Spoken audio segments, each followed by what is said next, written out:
¿Qué tal, amigas, amigos? ¿Cómo están ustedes? Bienvenidas, bienvenidos a otra edición de este podcast Caras Vemos, Candidaturas No Sabemos, en el cual un grupo de periodistas de vanguardia intentamos desmenuzar los intríngulis de la política nacional y pues de esa manera un poco ir viendo o tratando de vislumbrar qué nos depara el futuro en esta jornada electoral el próximo 2 de junio. Hoy me da gusto saludar, como cada semana, a Nacho Alvarado, que nos acompaña desde la Ciudad de México. ¿Cómo estás, Nacho? Buen día. Saludos, un gusto. Carlos, Gustavo, Enrique. El maestro Enrique Basolo, que ya está acá de vuelta de su gira de medio año por la Unión Americana. ¿Qué onda, Carlos, Nacho, Gus? ¿Cómo están? Los saludo ahora desde el legendario Café Arcasa, del centro de Saltillo. Bueno, muy bien. Cambiando de locaciones, porque así es el presupuesto que tenemos acá en Por cierto, si me quedo sin internet a mitad del programa, voy a intentar reconectarme, pero como quiera vamos a darle para adelante. Bueno, porque aquí es gigante. Oye, dejando muy mal al periódico con su presupuesto, pero bueno, vamos. Qué barbaridad. Y Gustavo Espinosa, nuestra más reciente adquisición acá en este espacio. Carlos, ¿cómo estás? Más reciente fichaje. Encantado de fichaje. Enrique, Nacho, ¿cómo están? ¿Listo? Bueno, pues, jóvenes, se aproxima rápidamente en el horizonte el segundo debate presidencial que será este domingo. Ha habido mucha discusión respecto de si el formato, que si lo van a cambiar, que si no lo van a cambiar, que si va a servir. Esto se mezcla con una cosa interesante que ha ocurrido el domingo pasado en la Ciudad de México en el segundo debate chilango y las encuestas que se están publicando y que parecieran dar a entender que al menos está cerrada la contienda en la Ciudad de México. Tú que vives allí y que lo palpas de cerquita, Nacho, ¿cómo ves este asunto? ¿La Ciudad de México es un volado, está en el aire? ¿Podría ganar la oposición y poner fin a 27 años de gobierno de la izquierda? Miren, al margen de lo que digan las encuestas, que conceden más o menos como entre 12 y 14 puntos de ventaja a Clara Brugada, lo cierto es que en el ánimo, digamos, popular, por lo menos en parte de la ciudad, no voy a decir que en toda la ciudad, es esta sensación de que se está cerrando la brecha entre Santiago Taboada, el alcalde con licencia de la alcaldía Benito Juárez, y Clara Brugada, que hay que recordar, ella entró por una cuestión de cuota, no porque fuera liderando las encuestas internas que realizó Morena, esas las iba ganando casi 2-1 el exsecretario de Seguridad, Omar García Harfuch. Y Brugada, pues es la alcaldesa con licencia de Iztapalapa, que está en el extremo oriente de la Ciudad de México, ¿no? Que es uno o quizás el enclave más fuerte que tiene políticamente hablando Morena. Hay dos condiciones que están poniendo en predicamento o poniendo nerviosos a Morena, en el que se supone que es su centro, su núcleo político, la ciudad más vanguardista del país en términos de política pública, que es la Ciudad de México. Y uno es el agua, la crisis del agua. La ciudad se está quedando cada vez con más presión hídrica, con más falta de líquido, pero sobre todo con agua contaminada. No solamente es la Benito Juárez que explota en el ánimo social, digo, un tema estrictamente de orden local que se quiso manejar con un cálculo político electoral desde el gobierno de la ciudad, termina saliéndose de las manos y se extiende hacia las condiciones del agua que tienen otras 4 o 5 delegaciones. Entonces, ese es el contexto en el que llega, en el que ocurre el segundo debate chilango.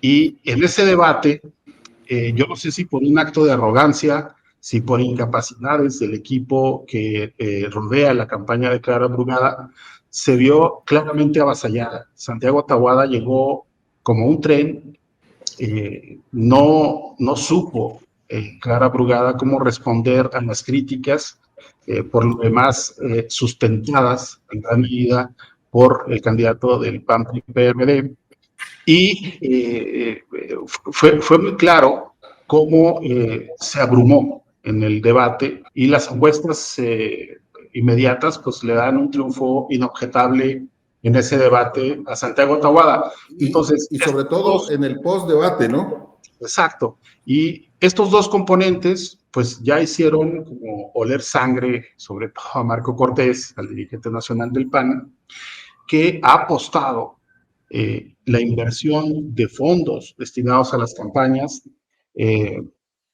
para colocarlas casi en su totalidad a la contienda, de la forma como ha estado solicitando que se le inyecte capital, que no la dejen sola, desde el primer debate presidencial, ¿no?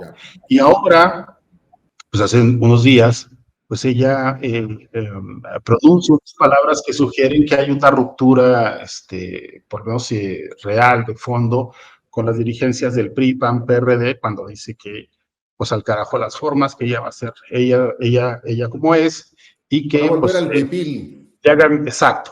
Entonces, bueno, lo que está sucediendo en la Ciudad de México, que en apariencia no debería importar al resto del país, pues termina por influir también las campañas presidenciales, y con ese ánimo, con esa idea de desventaja y de desamparo, pues es que va a llegar Xóchitl Gálvez al segundo debate. Bueno, pues se nos fue momentáneamente Enrique del aire, pero ya volvió. Nos estabas diciendo, Enrique, que incluso el debate de Saltillo te pareció... Que estuvo flojo y estuvo pero mejor que el presidencial.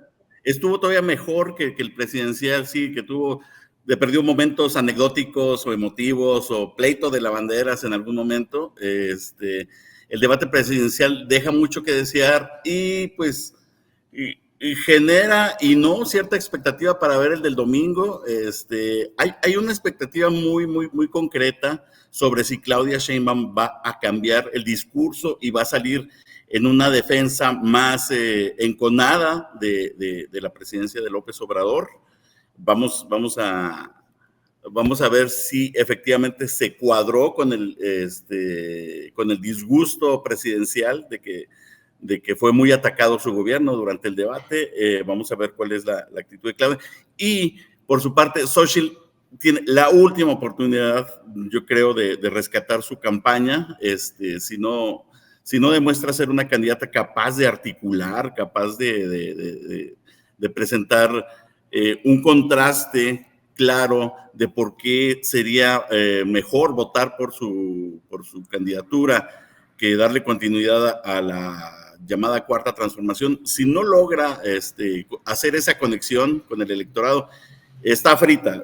Digo, vamos, ya está prácticamente en la sartén, pero creo que aquí se cocina su última oportunidad. Disculpa. Muy bien. Oye, Gustavo, y si este ánimo del que habla Nacho, que no parecen reflejarse en las encuestas, en efecto existe en la Ciudad de México, en el sentido de que la izquierda podría perder estas casi 3 décadas continuas de victorias, ¿eso crees que podría permear al resto del país? ¿Hay vasos comunicantes entre el ánimo chilango y lo que ocurre en el resto de la nación? No, yo no lo creo así, Carlos. Creo que son elecciones que corren por separado, que lo que se vive en Ciudad de México, con todas las circunstancias y las particularidades que tienen allá, difícilmente puedes llevarlas a un escenario nacional con un país tan distinto en cada una de sus regiones, con problemáticas, con necesidades distintas a las que se viven, insisto, en cada una de las regiones, pero también tan distintas a las que se viven en Ciudad de México. Además, la personalidad de las candidatas, de los candidatos, pues también juega, y a mí me parece que no, que son elecciones que corren por vía separada y que no tienen una relación directa más allá de lo que representa los votos de la Ciudad de México, evidentemente. O sea, quien gane la Ciudad de México, pues tiene una repercusión en el número de votos que lleva o que le suma también a la candidatura de ese mismo partido, de esa misma alianza en la presidencia, pero hasta ahí.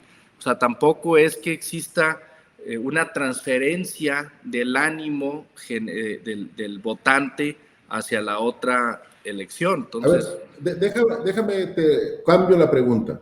Supongamos que en efecto este ánimo del que nos comentaba Nacho al principio, en efecto comienza a reflejarse en las encuestas y todavía faltan algunas semanas y se va haciendo evidente que Morena podría perder la Ciudad de México. ¿Eso no crees tú que pueda tener una repercusión más allá de las fronteras de la capital?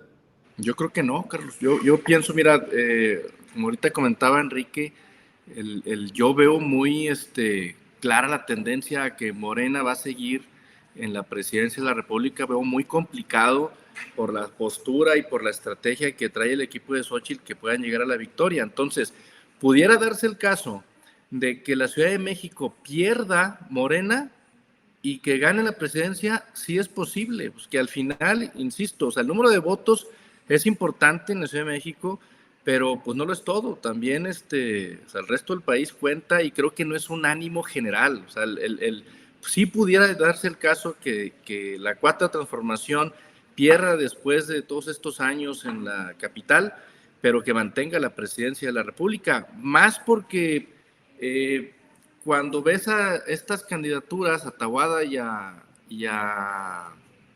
se me fue el nombre de la candidata. Clara. Me acordé del agua, eres turbia, no clara, le dijo Taboada. Entonces, sí. Cuando esas personalidades y el desempeño de estos debates, creo que justo esto, el desempeño que han tenido, pues es que está repercutiendo en cierto sector de la población de Ciudad de México, en el ánimo, pero pues eso transmitirlo a lo nacional, ¿no? Yo creo que sí puede darse el caso de que pierdan la Ciudad de México, pero ganen la presidencia.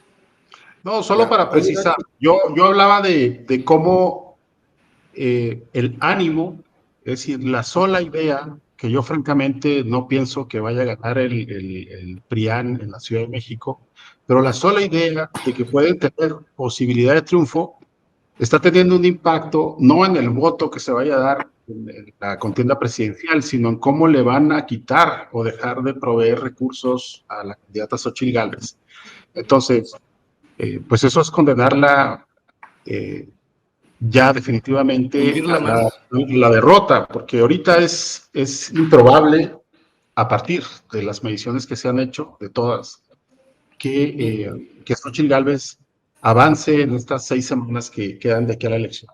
Va muy, muy por debajo de Claudia Sheinbaum. Ahora, si esto tendrá un efecto en, por ejemplo, la batalla por el Congreso, pues también todo indica que Morena va a obtener mayoría, si bien no calificada, sí relativa.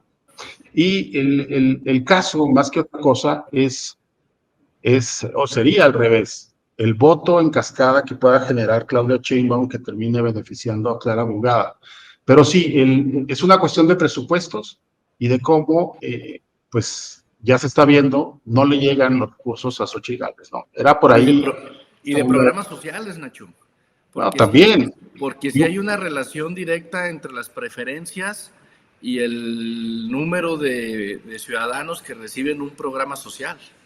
No, evidentemente. Entonces, bueno, aquí la pregunta es, ¿con qué tipo de Congreso le va a tocar gobernar a cada una? A Sheinbaum y a Brugada, ¿no? Esa es, digamos, la interrogante que dejaría por ahí. Ya, pero entonces, a ver, déjenme hacerles una pregunta rápidamente a los tres. Entonces, ¿los debates en realidad no tienen peso? ¿O sí tienen peso? ¿O podrían tener peso? ¿Sirven de algo o no les sirven de algo a los partidos y a los candidatos? Enrique. Yo creo que sí tienen cierto peso, sobre todo y casi exclusivamente para los electores que no han tomado una decisión. Es la gran oportunidad que tienen los candidatos de enamorar a esos indecisos, de cautivarlos, de venderles lo que quieren demostrar que son, de aparentar que son pues lo mejor que nos podría ocurrir, ¿no? Porque un voto duro o un voto visceral difícilmente ya se va a modificar con un debate, independientemente del desempeño que tengan los candidatos, es muy difícil. Sin embargo, ese voto indeciso pues es muy codiciado, ¿no? y en elecciones más cerradas, sobre todo en elecciones más cerradas, es el que podría llegar a decidirlo. No creo que este sea el caso, pero desde luego que sí, los debates pueden tener cierta influencia, pero quizás en contiendas más cerradas, es mi opinión. Gustavo. Yo coincido en que contiendas cerradas, es que a ver, yo pienso que hay que dividirlo o hacer el análisis en dos partes, la parte cuantitativa y la parte cualitativa. Hablando de la primera, de la cuantitativa, sí, en elecciones más cerradas, pues tendría un impacto mayor porque el número de indecisos podría definir una elección. En elecciones como las que estamos viendo a la presidencia de la República, en donde la diferencia entre el primer y segundo lugar es muy grande, me parece muy complicado que tenga un efecto determinante o que cambie el resultado de la elección, a menos, Carlos, de que durante el debate suceda algo extraordinario y que la que va en primer lugar, en este caso Claudia, cometiera algún error garrafal o que saliera al descubierto en este debate algún acto de corrupción evidente que fuera indiscutible y que esto pues le afectara de manera importante en las elecciones, como pasó, recuerdan, en el caso de Nuevo León, cuando surge información que tiene un impacto como lo fue en aquel momento, pues mandó a la candidata de Morena hasta un cuarto lugar. Entonces, solamente en esos casos, pero es muy complicado, o sea, en estricto sentido, la verdad es que es complicado. Pero la otra parte, que esa me parece muy importante hablar de ella porque luego la perdemos de vista, es la parte cualitativa. ¿Y qué es esto? Los debates son insumos de la democracia, son un insumo para que el ciudadano pueda informarse, pueda ver cuál es el comportamiento o que contraste las ideas, pero no solamente las ideas, sino también el cómo responde ante momentos de presión, ante señalamientos, los que están contendiendo en la elección. Y también son parte de la construcción democrática, de la discusión pública que tiene que darse en todo proceso electoral. Esto a veces es complicado explicarlo o entenderlo o poder transmitirlo a la ciudadanía porque es esta parte subjetiva de la democracia en donde se tiene que tener diálogo y sobre todo la democracia liberal, que es en la que deberíamos estar aspirando a llegar o consolidar estos valores de la democracia liberal en donde la discusión pública, la deliberación es parte de las decisiones que se toman en el sector público, en la vida pública del país. Entonces, creo que sí los debates pues son importantes y contribuyen a esta narrativa o a este diálogo que tenemos que sostener en todos los procesos electorales, más allá del resultado de una elección, que eso al final pues es de interés de los candidatos y de los partidos. Muy bien. Nacho. Sí, coincido con Enrique y con Gustavo. Un debate puede influir en el ánimo del voto cuando hay una contienda cerrada, competitiva. Digo, hay que recordar el caso del 94, donde Diego Fernández Barre con Cuauhtémoc Cárdenas y Ernesto Zedillo encumbra, ¿sí? Y pues ya ahí por razones que cada quien las ha conjeturado, pues Diego Fernández desaparece de la escena porque se perfilaba como el ganador de esa elección presidencial que termina cayendo en manos de Ernesto Zedillo, ¿no? Hay otro segundo momento que citaría, que es aquel debate en donde está Francisco Labastida, Vicente Fox y nuevamente Cuauhtémoc Cárdenas, y ahí no es que Vicente Fox lo gane, sino que Francisco Labastida lo pierde cuando empieza a quejarse que Fox le dice la vestida. Mariquita y la vestida. Sí. Entonces ofrece un papel lamentable que termina en una contienda cerrada, pues concediendo la victoria por primera vez al Partido Acción Nacional, ¿no? Y bueno, en el pasado, donde López Obrador se traga enteros a Ricardo Anaya y a Mid, y más allá de que las encuestas ya lo perfilaban como el futuro presidente del país, pues termina por avasallar en una elección histórica, ¿no? Ahora, en este momento, hablar de que una contienda, de que un debate puede incidir en una presidencial o en la presidencial de este año, pues no hay forma, ¿no? No sé si se pone el huipil mágico Xochitl Gálvez, que, bueno, ya sería una fantasía que concluiría en una fantasía mayor, que sería ganar o ya siquiera cerrar la brecha que le separa de Claudia Sheinbaum, ¿no? Ahora, concretamente para el caso de la Ciudad de México, aunque las encuestas mantienen 2 dígitos de ventaja en las mediciones a favor de Clara Brugada. Bueno, la del financiero no, Nacho. La del Bueno, financiero el financiero dice la cierra 5 o 6 puntos. puntos, algo así, ¿no? Sí. Entonces, ahí sí, me parece que, bueno, la verdad ahorita ya te recuerdo si va a haber un tercer debate que no lo organizaría el Sí, Instituto. falta uno. Bueno, pues ahí sí puede cambiar el ánimo de los indecisos. Hay que recordar que en el 21 Morena pierde la mitad de la ciudad, pierde algunas alcaldías, pero la lectura no es tanto por un hecho de inconformidad o de frustración o de voto de castigo hacia lo que venía siendo la gestión de López Obrador, no necesariamente, sino a que la participación de los activos o de los simpatizantes de Morena o de las izquierdas históricas de la ciudad, pues no, que suelen ser las clases más populares, no salieron a votar como se esperaba. No sé si masivamente salieran a votar los simpatizantes de Brugada en Iztapalapa, me parece que con eso le basta para obtener el triunfo. Vamos a ver si lo logra, porque un debate en donde vuelva a quedar ella como esta política avasallada que se vio en el segundo debate, pues sí puede permear en el ánimo del electorado que pues pensaba o medio pensaba votar por ella, ¿no? Pero en términos generales para la presidencial, pues me parece que es insustancial lo que vaya a suceder en ese debate, que por lo demás no creo que vayamos a ver a una Xochitl mucho más estructurada de lo que ya hemos visto a través de estos meses. Bueno, Yo quiero, perdón, tampoco... Sí, adelante. Si me permites agregar algo, digo, ya sé que ya nos extendimos con el tema, pero si me permites agregar. Pero vale la pena. Yo espero, una constante en los debates es que el candidato que lleve la ventaja siempre es el que está más incómodo y el que menos ganas tiene de estar allí. Eso me ha tocado verlo repetidamente, digo, en elecciones de toda índole. Digo, ahora en la elección presidencial pasada, López Obrador desdeñó uno de los debates, si no me acuerdo. Me acuerdo también como anécdota cuando Rubén Moreira fue. Cuando Rubén Moreira pues iba a ser el siguiente gobernador de Coahuila, en hombros de su hermano.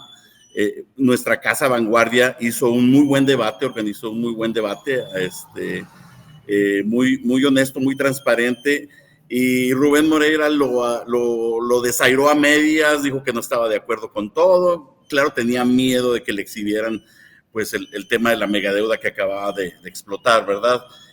Y ahora es el equipo de Claudia Sheinbaum el que pone más empachos y pone más objeciones sobre el método, sobre la selección de las preguntas, sobre quiénes van a ser los moderadores. O sea, quieren tener a la mano una salida de emergencia en caso de que se sientan muy vulnerables.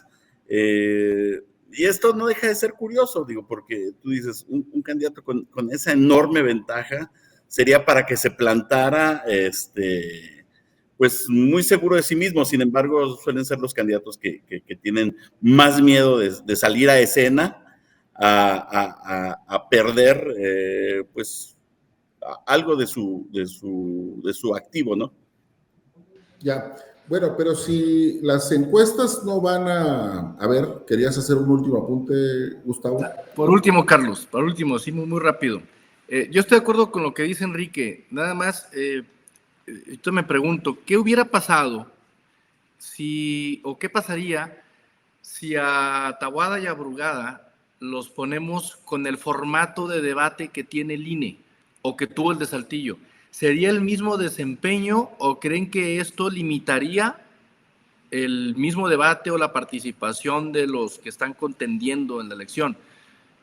Porque... Sí, claro, el formato cuenta, ¿no? Claro, o sea, porque, claro, estamos elogiando y con justa razón el debate de la Ciudad de México, el cómo se llevó a cabo, pero no solamente es la capacidad que tienen quienes están contendiendo, quienes están debatiendo, sino que tiene que ver también con el diseño de formato que hizo la autoridad electoral.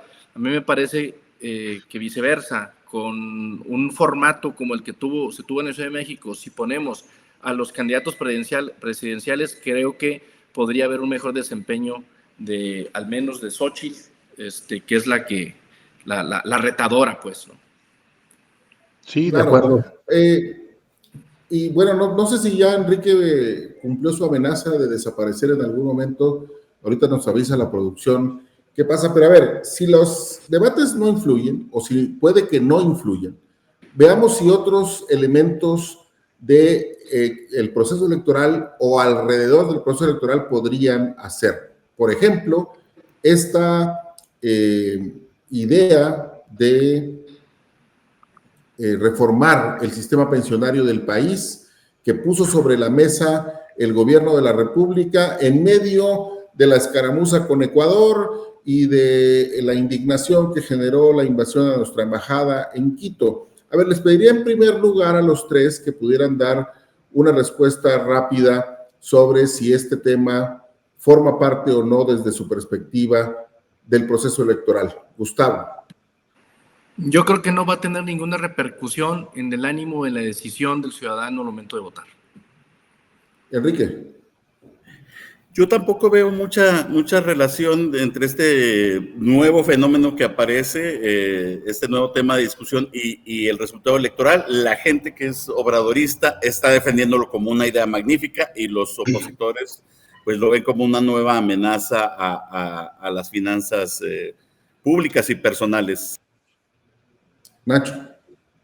Bueno, López Obrador no da paso sin guarache. A mí me parece que tiene toda la intención de incidir en el ánimo de buena parte de la población, sobre todo aquella que comienza a cotizar en el 97, cuando en el gobierno de Ernesto Zedillo se decide, en términos así muy generales, sujetar el fondo de pensiones, reducirlo casi a la tercera parte de lo que se está ganando. Entonces, colocarlo, porque es un tema con el que abre el año, es un tema que no lo coloca hoy, hasta hoy se envía, pero desde enero el presidente habló e hizo una crítica descarnada sobre el sistema de pensiones que a su juicio, digo, y es un juicio que no creo que nadie sea capaz de debatirle, es a todas luces injusto. Entonces, aquí el problema, tú planteabas una pregunta de si esto es un disparo al pie o si va a prosperar.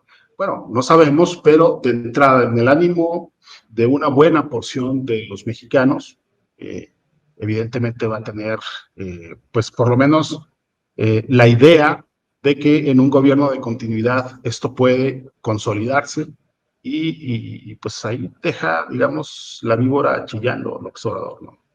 Ya. A ver, Gustavo, tú dices que no tiene que ver con el proceso electoral. ¿Por qué entonces ponerlo sobre la mesa en este tiempo o es simplemente una casualidad?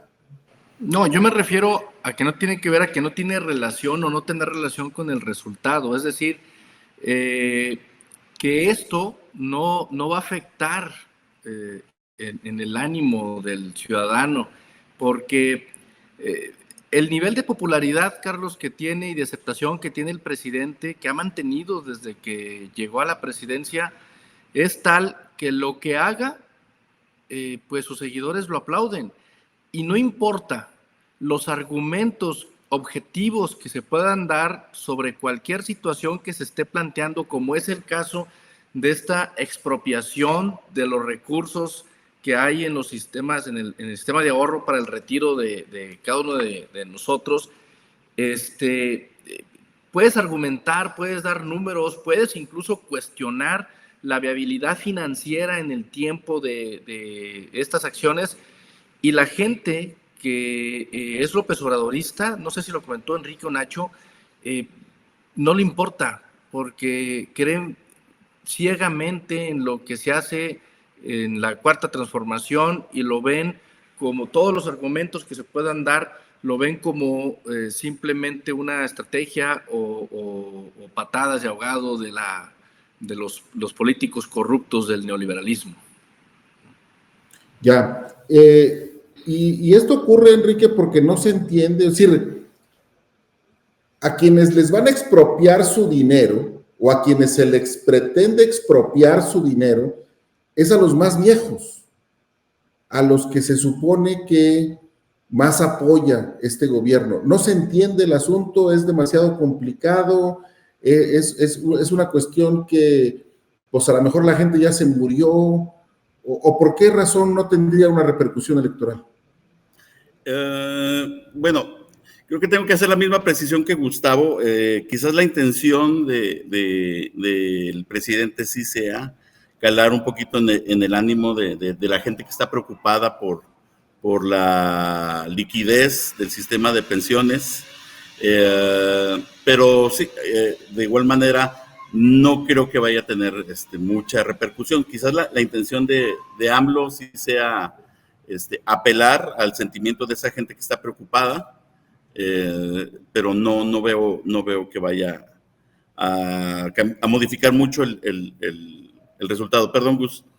Se le quedó algo a Gustavo en la cartuchera, a ver. Sí, es que mira, es que además estamos viendo solamente un lado de la moneda, o sea, está el otro lado también, que es el discurso que se tiene sobre que estos recursos servirán para incrementar el apoyo a la pensión que se le da al resto de la población que tiene una pensión muy baja, o sea, que servirá para equilibrar, ¿no?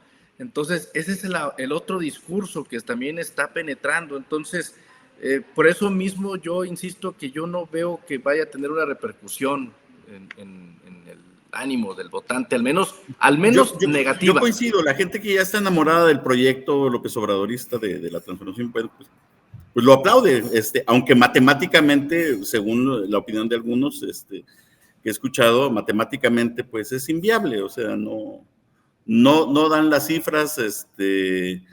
El presidente ya dijo que iba a completar con las ganancias del Tren Maya y con las ganancias de la IFA, o sea, está haciendo ahí una suerte de malabares numéricos que a nadie en realidad podrían convencer, más que dicho sea con toda falta de respeto a la secta, ¿verdad? Muy bien, a ver, como nos extendimos mucho en el primer tema, vamos a echarnos una ronda rápida con el tercero, que tiene que ver con este episodio extraño, o a lo mejor no tan extraño, pero extrañamente magnificado desde la presidencia de la República y desde la campaña de Claudia Sheinbaum, este encuentro que tuvo con unos encapuchados en un municipio, en un camino más o menos de una ruta secundaria en el estado de Chiapas, y que fue grabado solamente por el personal del medio Latinus, y eso dio para una especulación de parte de la campaña de Sheinbaum y la presidencia de la República, en el sentido de que tal vez fuera un montaje. Tú conoces bien aquellos lares, Nacho. ¿Qué te parece el evento en sí? ¿Qué lectura le das? Mira, por principio yo apuntaría hacia un tema del que siempre he sido muy crítico. En los últimos años, digamos, de la guerra del narco proclamada por Calderón hacia acá, hay mucho periodista oportunista, vedetista y que francamente desconocen cuáles son los entresijos reales de los sistemas criminales en este país. Entonces, es muy fácil la cosquilla de jalar el gatillo y apuntar hacia cárteles, hablar de que los cárteles dominan, los cárteles esto, los cárteles todo, cuando esta es una narrativa que se impuso desde Washington, ¿no? Así como fue en Colombia, así como está haciendo en Argentina, se instaló en México e igual se hizo en Oriente Medio con los grupos terroristas. Esto lo menciono porque hay siempre una intencionalidad y desde luego un abaratamiento en el reporte de este tipo de fenómenos, porque todo es atribuible a los cárteles de la droga, ¿no? Hoy mismo se publica en Vanguardia mi columna de opinión sobre este episodio, y ahí pues hago un intento por contextualizar sobre estos puntos. ¿Qué es lo que pasa? Cuando ahora basta con colocar una cartulina, basta con que aparezcan unos individuos con armas y máscaras en la cabeza y que se digan que pertenecen a X o Y organización criminal, para que se haga una magnificación informativa sobre ello y se insista en este centro del análisis que hacen los expertos en materia de seguridad, todo eso entrecomillado, cuando hablan de un Estado rebasado por las fuerzas del crimen organizado, ¿no? Sin que mencionen jamás al ejército, a la marina, sin que hablen de mercenarios, sin que hablen de grupos paramilitares en forma, todos crecidos bajo el paraguas de las instituciones de seguridad nacional y de seguridad. Oye, pero a ver, yo vi el reporte de Latinus anoche, y no vi que lo presentaran así. No, pero yo no estoy hablando de Latinos, yo estoy hablando de cómo se mueve esa noticia las horas siguientes a este encuentro de Sheinbaum con supuestos integrantes del cártel de Sinaloa, ¿no? Entonces, ¿qué es lo que ocurre en esa parte de la frontera entre Chiapas y Guatemala? Bueno, esa es una zona franca. Yo siempre he dicho que la verdadera frontera está en el istmo de Tehuantepec, ¿sí? Lo que ocurre en territorio chiapaneco, en parte de Tabasco, en toda esa parte por donde cruzan sin ningún tipo de resistencia institucional, drogas, armas, personas, es algo que ha ocurrido siempre, ¿no? Por lo tanto, que ahora se esté hablando de una disputa entre un cártel, en este caso Jalisco Nueva Generación, versus otro cártel cártel de Sinaloa,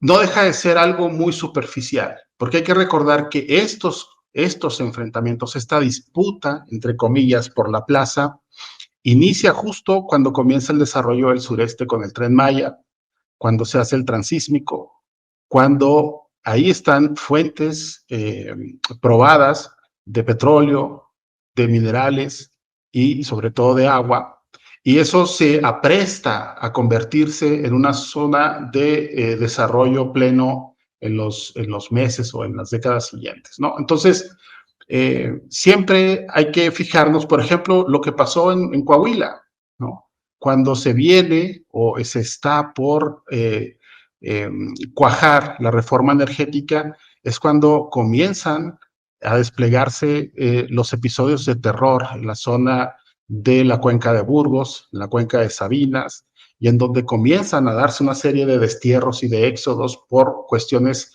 aparentemente ligadas con tráfico de drogas, cuando existen intereses privados muy concretos que estuvieron detrás de esas formas del terror, ¿no? Y ese modelo se replica en un montón de lugares, en Chiapas, en Guerrero, en Chihuahua, en Sonora, etcétera, ¿no? Bueno, ¿a qué voy con esto?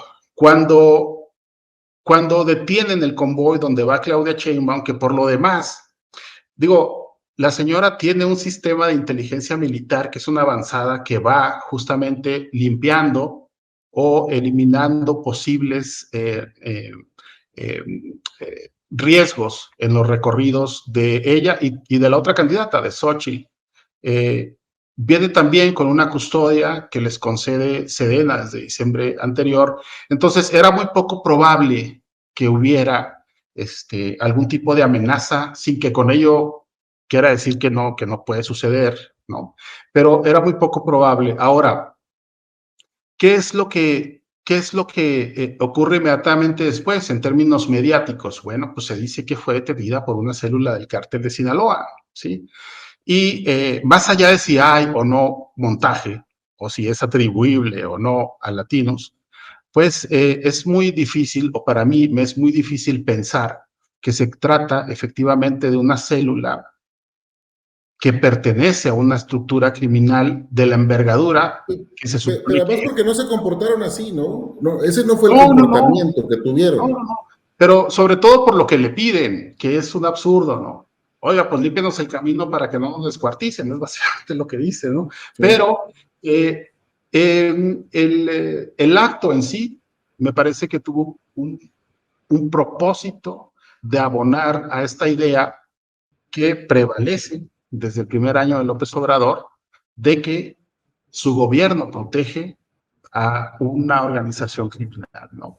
Y bueno, pues esto es un vis a vis de credibilidad, creo, entre todo un concierto de intereses que insiste en que se vuelva a la estrategia de combate de los anteriores sexenios y un presidente que se resiste, por lo menos en el discurso, porque en los hechos, estamos viendo que el país es igualmente de violento e impune que en el pasado.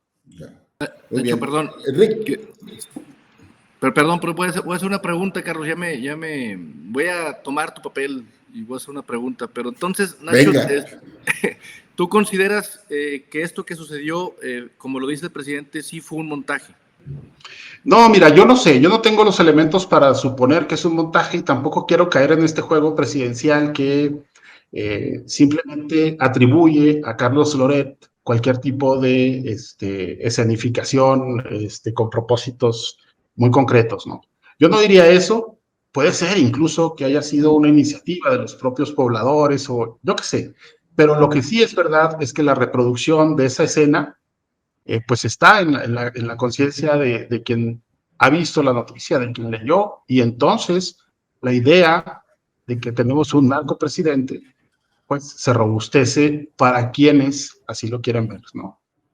Ya. Enrique, ¿es un asunto anecdótico, lejano, que no nos debería importar o sí?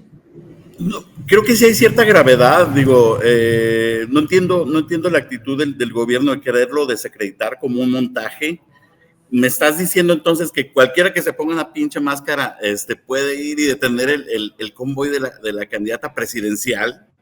O sea, fuese Loredo, fuese yo, fuese quien fuera. O sea, no tiene absolutamente nada de lógica. Entonces creo que es el apuro del gobierno por desacreditar un evento que se escapó de su control